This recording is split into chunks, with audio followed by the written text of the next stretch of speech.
Hey everyone, Ryan here from RCI, and well, we're on the channel with something a bit different, but something that we felt, we really needed to get out there with the brand new website that we have launched for Racing Club International. You'll probably have seen the website by now, and you also might have a few questions as to how things work exactly, because there have been a lot of changes to things like signups and teams. We have organizations now, which are a brand new thing. And of course, everything looks a bit different as well. So whether you're used to RCI and you're not too sure how everything works now, or you're brand new to RCI and you want to know how the website works, then this video is going to be perfect. We'll just be, running through things like the organizations, the teams, how to upload liveries, the info channels, which are now pretty much on the website, and then how to do signups and stuff that's coming in the future as well for the website that you might be interested in. So we're sitting on the homepage right now for the championships. You can see the open signups, upcoming signups, ongoing championships, and all sorts. But we're not actually going to focus on this too much right now. What we're going to do first is start off explaining what organizations and teams are, because that is probably the most common question around the community at the moment. So if we go up to the top right, you'll be able to see my profile. If I click on this, I get the little drop down, and there's the My Organizations tab. So if I click on this, it's going to take me to this page. Now, this page shows me all the organizations that I am involved in. So each individual driver has their own organization, but you can also create a new organization for your team. And the way an organization works, essentially, is it's like a master team, if you will, or a manager to multiple sub-teams, if you would like, as well as a description. So what you can basically do is you can create an organization and then put as many teams into the organization as you want. So, for example, if you're maybe an esports team and you have multiple teams participating in, say, the World Tour 2022, you can have one organization and then both your teams go into that organization. You'll see this a bit more with, say, the Racing Club International organization in just a moment. Looking into the personal org, though, I've got mine up here. And if I click into this, you can actually see that I have a team over here. Now, as a personal organization, that belongs to me, the teams in my personal org are teams that I have signed up to events or that I have ownership of in previous events. So, for example, the RCI RR 404 team, I signed it up to the Bathurst 12-hour event that we held last year. So obviously, because I was the team owner for the sign-up, I now have that team within my organization. So if I go into this team, I can see the members here of the team. So it's myself, Martin Lawrence, and then Billy Octane as well. You can see which event we had signed up to in the archive section. And yeah, basically that is how it works. So a team sits within an organization, and essentially the team can be managed independent of everything else that goes on in the organization. So we'll expand on that in a little bit, but the way that the teams work now is essentially that you can change a load of stuff, you can have multiple people able to manage multiple teams, or one person can manage the entire organization. It's entirely up to you. If we go to, say, the Racing Club International organization for a moment, you'll be able to see this a bit more clearly. So if we go on here, you can see that we have 9 different teams in here. We have all the colored teams that we run in, say EWC, and we've got Mike's little meme team, and then the esports teams that we're planning on running in the future as well. But in here, if I go into RCI Yellow, you can see exactly the same thing that you saw before. You can see the active championships that we're in. You can see the list of members on the left here as well. But if I go into Edit Team, you can see in here that we have a few new options available to us. So I can set a pin for the team, which is exactly the same as it was if you're used to setting up a pin for a team.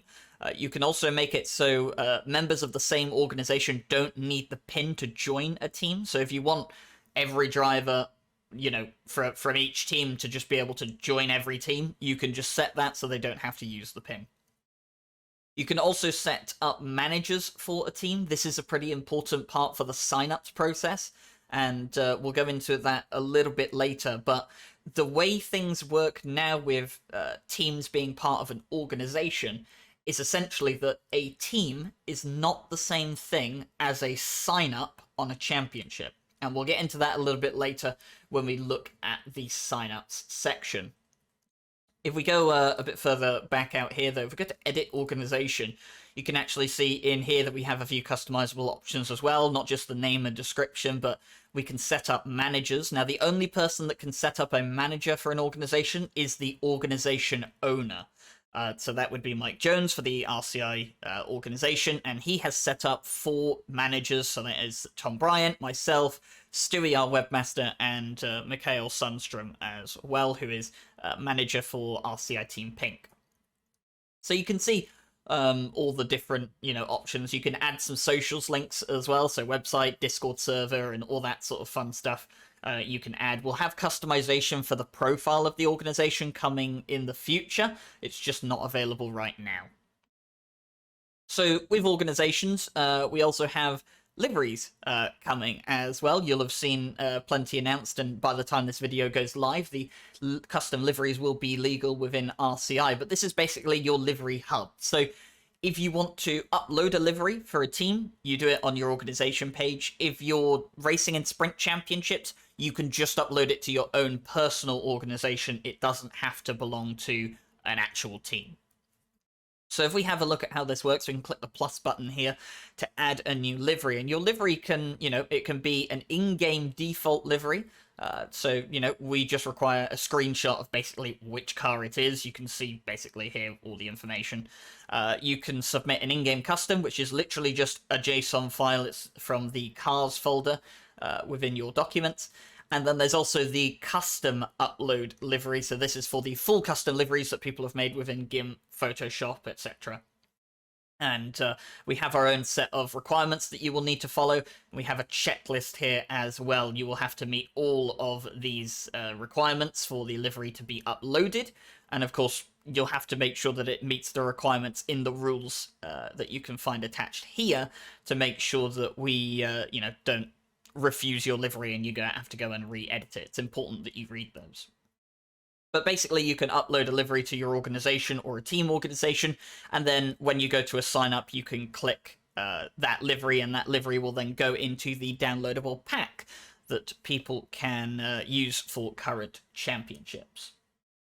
So we've talked a bit about organizations, we've talked a bit about teams, we've talked a bit about liveries, but how does this all affect signups, which is probably the biggest question that we have right now. So if we go back to the current championships page, I'll just have to discard changes.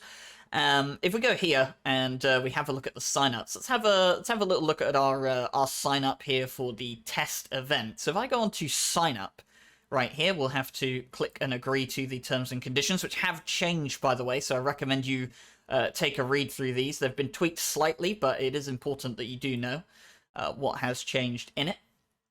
And in this section right here, you'll be able to see that we have a sign-up process. So this is a team event, so I will have to select a team to participate. So I'm going to select RCI Team Yellow to participate in the event. And now you can see on the right hand side here, we have the livery option available to us, so we can upload a livery. So RCI Team Yellow, you can just upload that, or not really upload, but select that livery to be used, and that will go into the downloadable pack. You can set up prefix and suffix to your team name if you need to. We don't have to, because RCI Team Yellow already has the prefix and suffix.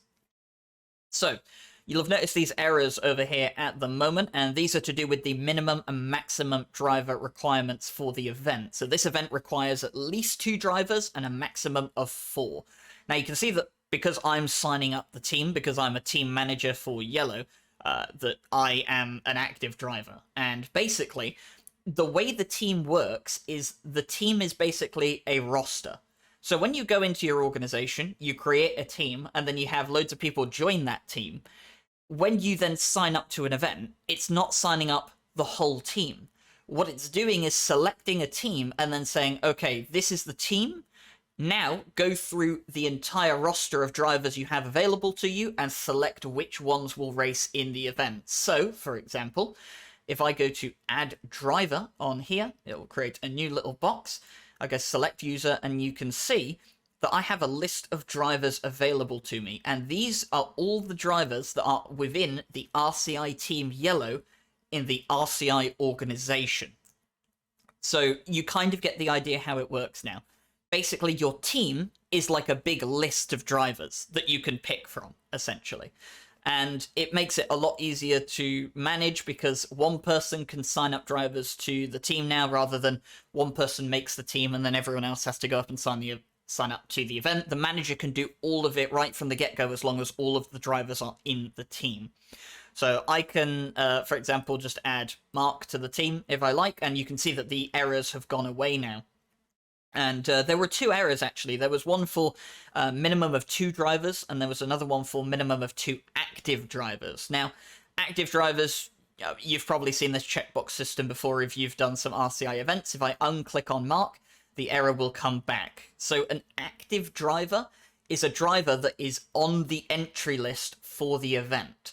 So we can have up to 4 drivers in this team. So let me just recheck Mark, and then we'll add Harry Conway to the mix, and who else? We'll go Billy Octane as well. We'll throw Billy Octane in. So we got a team of 4 drivers here, which is the maximum. And if I go to add driver again, it will now say you don't have the required amount of drivers, because I'm trying to add a 5th driver here. And I can do that, but it won't let me save because obviously the error and all that, so might as well just get rid of that. But it shows you how you can't go over or under the limit without saving the entry.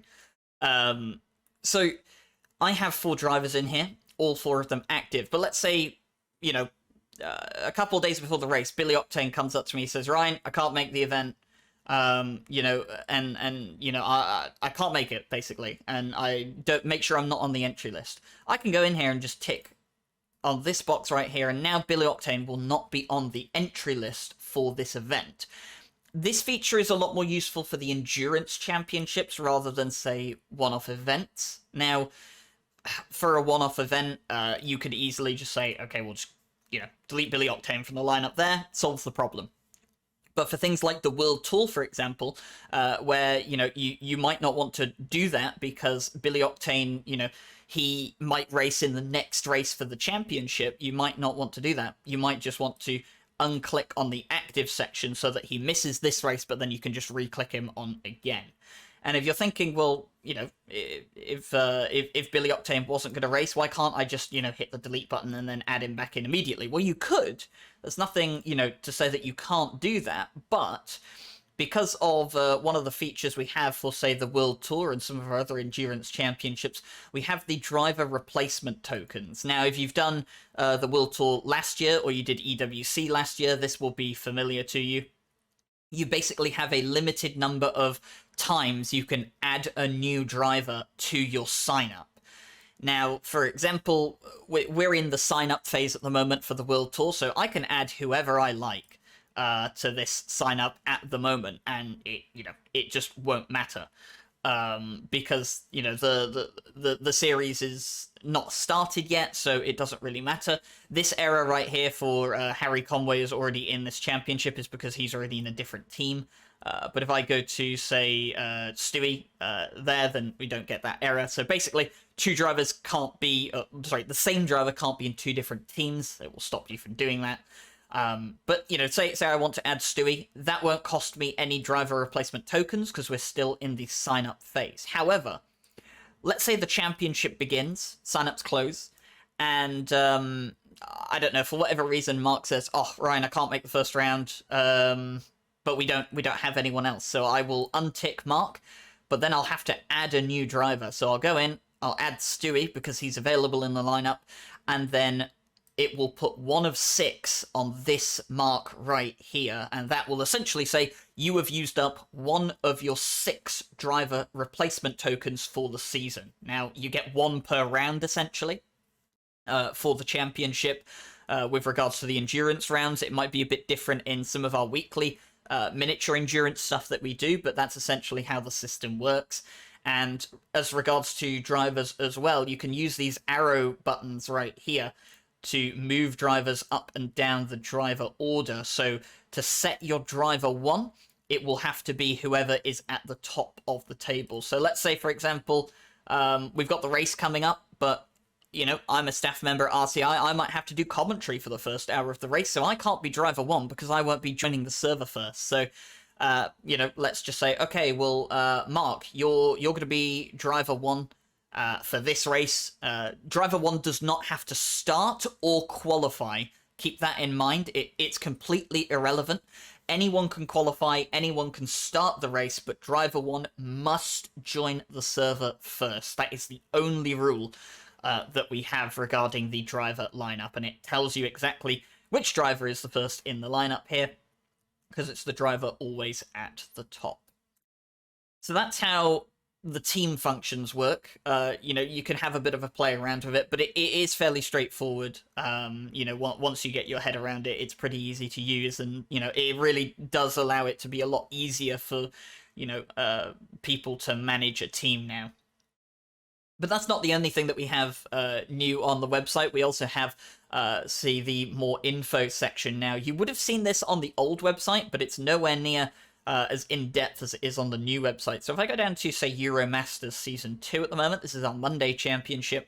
If I go on to more info, you'll see here that there is actually a separate page now, and we have information about the championship, the pre-qualifying, stewarding, license points, sign-outs, no-shows, all that sort of stuff, the split sizes, pre-qualifying, reserves, car classes and availability, all sorts of good stuff. We've also got tabs up here at the top as well. So this shows you the calendar, for example. It shows you the in-game race times that the sessions will be at. It shows you pit stop requirements as well. And then the local time that the server opens. So this is the start of practice this time right here.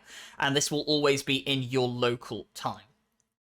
You can also see pre-qualifying standings on here as well, so if you want a rough idea of which split or class you're going to find yourself, going into when it comes to the end of pre-qualifying, you can look at that here, and you can also use it, to see how well you've done and see, if you can possibly improve on it as well, and it will also tell you if you're missing any of the requirements for pre-qualifying as well. So if we have a little bit of a scroll down here, you can see there are drivers here that just didn't quite meet the requirements for the pre-qualifying, which was 10 valid laps at each circuit. So you can see this driver in the BMW M4, the 96th position on the leaderboard. They did set a fastest lap. They set 6 valid laps, but of their 19, they didn't have 10. You can set as many laps as you want. There could be a limit on how many you need to do in some championships going forward. So just keep that in mind, but all of it will be explained in this section here. We also have incident report views as well, and we'll have a few more things like standings and results here in the future as well. So, the info pages now have a lot more information available to give to you. And, you'll be able to use that information to decide, is this a championship I want to participate in, or is it not? We also have mid-season signups available now, so whilst this Monday Championship is 2 races in already, you can sign up to the championship mid-season. So, say you miss the sign-up phase, you do want to race in the championship, or, maybe you were concerned that you couldn't make all of the races, so, you've missed out a couple of weeks, but you can make the rest of the races for the season. Go ahead and sign up mid-season. You'll have to do the pre-qualifying like everyone else did, to make sure that we can sort you into a proper split, but you can sign up mid-season now, and it is a great new feature that we have on the website. We've already seen it used a couple of times for both the Friday and the Monday Championship, so honestly, it is a really, really good feature that we've been able to finally add to the website. And on that final note, I guess, regarding the website, if you want to search for drivers or organizations, you can do so from the community page right here. So you can look up the name of an organization, the name of a driver, or their Discord ID. The rules all here as well: Discord, racing rules, stewarding, custom livery rules as well. So make sure to check those out if you're new here. Support RCI, it's got our Patreon and PayPal stuff in there. It will soon have links to the merch store that we're making as well. So if you want to support RCI, feel free to do so if you like what we're doing around here, but it is never a requirement, and always remember that we will never ask for people to donate, but we do appreciate donations. And of course the FAQ is up there as well. Any frequently asked questions that you might have, make sure to go and check that out. And if you have a question that you think maybe something that has been answered quite a few times before, check out the FAQ just in case, because it might already be in there and you can save yourself some time waiting for someone to answer your question. But that's going to be it from me for today. The website has got so much stuff coming, and it's got way more things coming in the future, like statistics and all sorts of different stuff. We'll have an archive for results and standings of past championships as well, and there's so much stuff that we really do want to add to this website. And it's really going to be built up to be a really cool thing going forward in the future. But that's it from me for today. I hope this has been helpful. You can always refer back to this video in the future if you want. And, of course, if you have any further questions about the website, leave them in the Discord that we have as well, and we'll, do our best to answer and clear up any questions that you may have. But that's all from me for today. Enjoy the new website. Get yourself signed up to any of our ongoing championships or upcoming championships. Get those pre-qualifying done, and we'll see you on track on RCI TV.